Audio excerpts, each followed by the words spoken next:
So I hit the brakes and the car went straight off.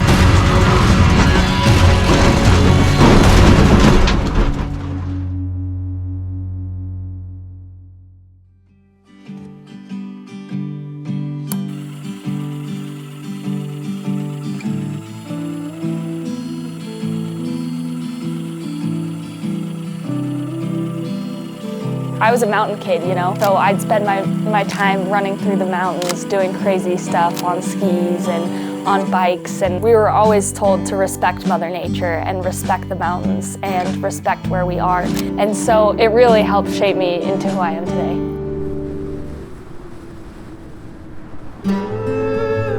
For me, mountain biking gives me the same feeling that car racing does. When you're up on Pikes Peak, you know, you're watching the sunrise in the mornings of testing, and you're just so appreciative of the beauty and what you're doing, but you still have those little butterflies in your stomach of knowing what you're about to do and, you know, knowing that what could happen. And it's kind of the same thing with mountain biking, you know, you're about to drop into a downhill run thinking, you know, this is crazy, I'm so excited, but I'm a little nervous. You know, the butterflies are there.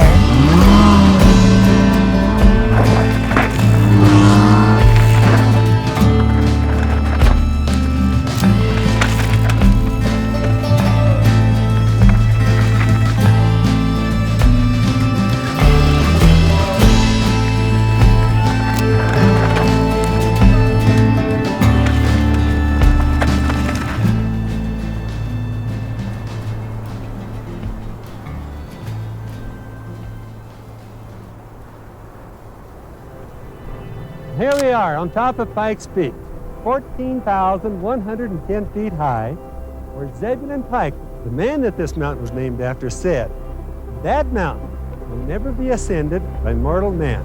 Now look at what's happening. Now they have a race.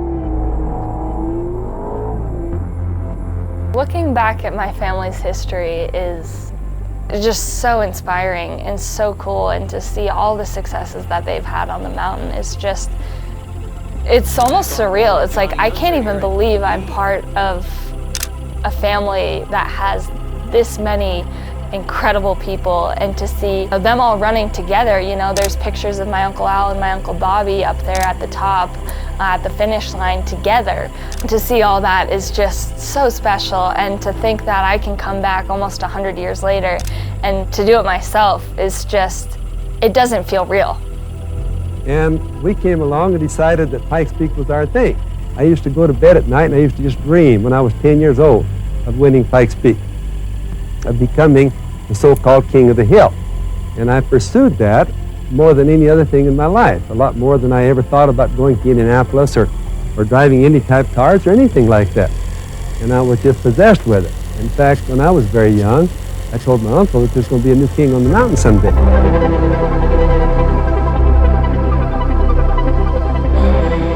Showing up for the first test day was unlike anything else, you know, waking up at 0 dark 30 and going up to the mountain in the pitch black and getting everything out. Like, there was this buzz in the air that just felt like everybody was so excited and so ready to do it.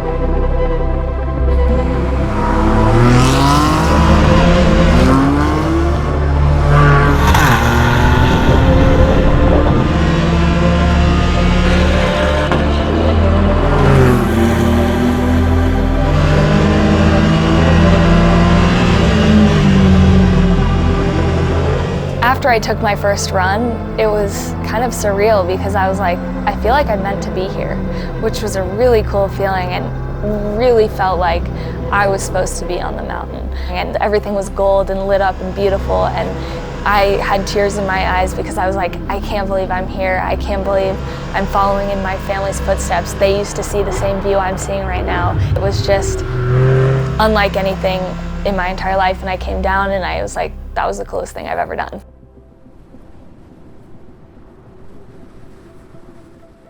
So Jeff has a really specific formula to Pikes Peak, especially as a rookie. He talks about you have to build up every single run.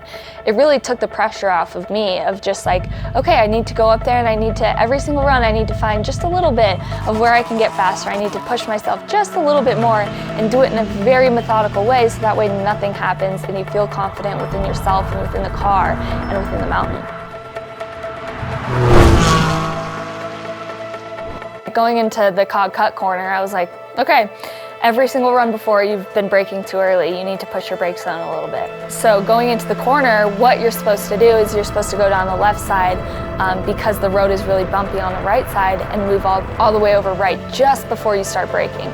And I didn't move over as far to the right, so I was a little bit left and I was a little bit deeper into the corner. So I hit the brakes and the car went straight off.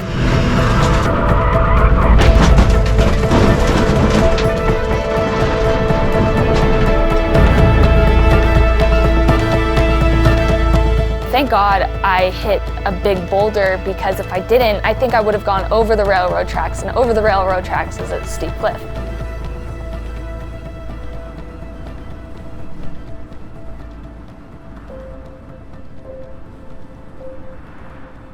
Right after, we thought we were done for the week. I thought that whole day that we were done for the week.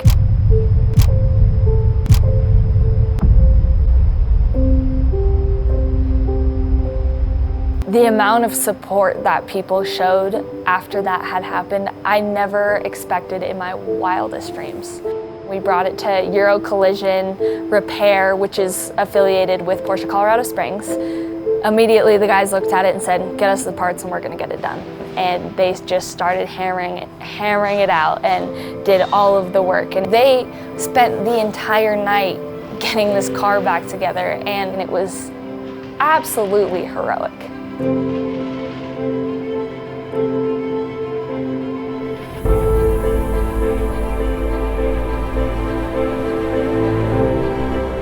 I mean, after all of these people put in countless hours, blood, sweat, and tears to get me up on the mountain, it definitely added pressure, and I was like, okay, I have one job to do.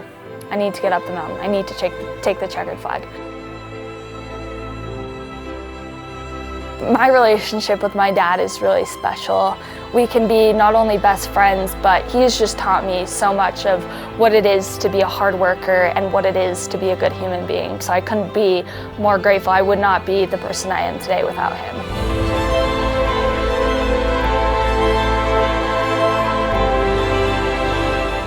To have him send me off and everything we've been through together is such a full circle moment. You know, he was here doing the same thing I was however many years ago. And Loni Unser takes the green flag. You see, he qualified 8th. And now he gets to do that for me, and I get to experience that with him. There's nothing like it. Of course, there's a lot of weight on her because of her last name.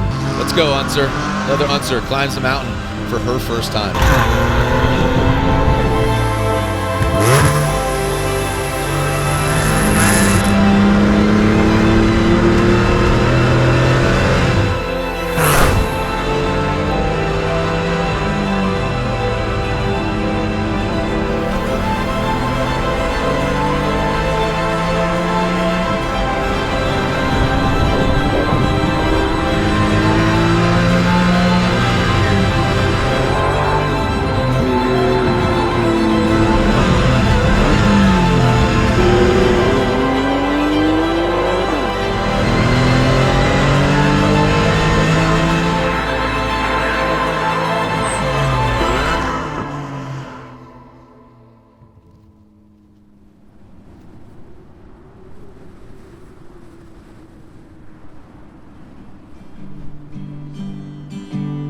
I was just so grateful to make it to that checkered flag. It was like a sigh of relief, you know, like, okay, we did it, you know.